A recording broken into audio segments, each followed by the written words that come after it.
Welcome to PEP, ready to learn. English is easy, let the conversation turn. It's the Productive English Podcast. Listen to us chat, learn fast. Grab your coffee, take a break. It's time for English to awake. Hello everyone, welcome back to the Productive English Podcast, PEP. I'm Mark, and today we're talking about a topic that always gets my heart racing with excitement. It's something we all think about, but rarely talk about in detail. We're talking about bucket lists. And I'm Sarah. A bucket list is such a fascinating concept, isn't it? For those who might not know the term, it comes from the phrase kick the bucket, which is a slang way of saying someone has passed away. So a bucket list is literally a list of all the experiences or achievements you want to have during your lifetime. It's a roadmap for your dreams. It sounds a bit serious when you put it that way, but actually it's one of the most positive tools for productivity. It's about dreaming without any limits. Sarah, I've always wondered, do you have an actual physical list written down somewhere, or is it just a collection of ideas in your head?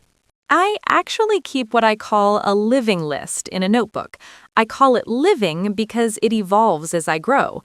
10 years ago, my list was full of giant, expensive things, like traveling to every continent. But as I've gotten older, I've realized that a sustainable bucket list needs a mix of big adventures and small, meaningful moments. If everything on your list costs $10,000, you'll never get started. That's a really interesting take on it. I'm the opposite. My list is still very focused on that once-in-a-lifetime feeling. In fact, my top item for this year is to finally go skydiving. I want that ultimate adrenaline rush. I've been talking about it since I was 20, but I always found an excuse. Too expensive, too busy, or honestly, I was just too scared. But this year, I'm making it an obligation to myself. I've already looked up the flight school. Skydiving! Mark, you are much braver than I am. Just thinking about jumping out of a plane makes my hands sweaty, but I respect that. My main item for 2026 is actually very different. It's about harmony and learning a new skill. I've always been moved by the sound of the cello, so my goal is to learn to play just one full song by the end of December. It's a gradual process, and it's much quieter than skydiving, but it requires just as much discipline. I can see us now.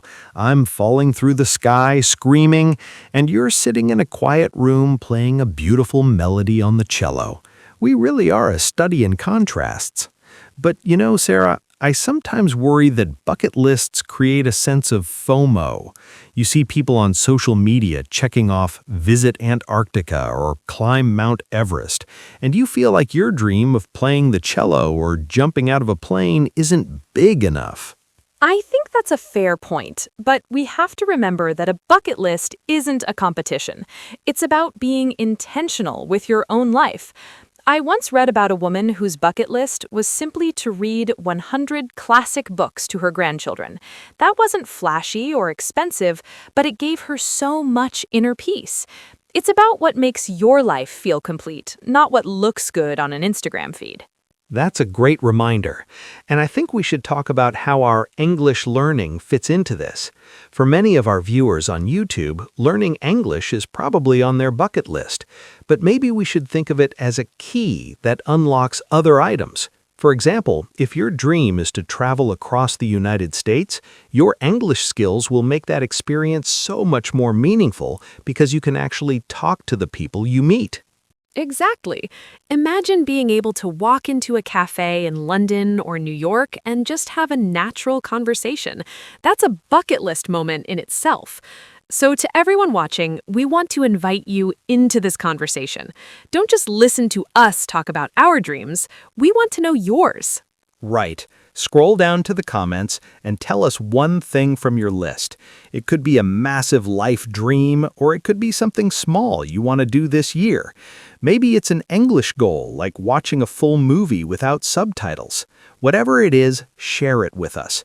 When you write it down and share it with others, it builds a sense of accountability. It's no longer just a thought, it's a commitment. And please read the other comments too. You might find someone who has the exact same dream as you, and that connection is so powerful. It reminds us that we are all part of this global journey of growth.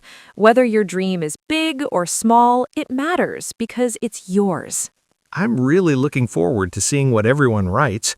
You know, Sarah, just talking about this makes me want to go book my skydiving jump right now. I'm feeling that optimism we talked about in the last episode. Go for it, Mark. Just make sure you record it so we can see.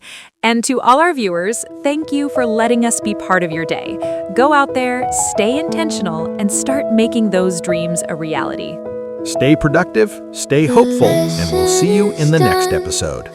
Bye, everyone. Happy dreaming. Bye. Hope you learned something new. Don't worry about perfection, just keep the flow. Your English is growing.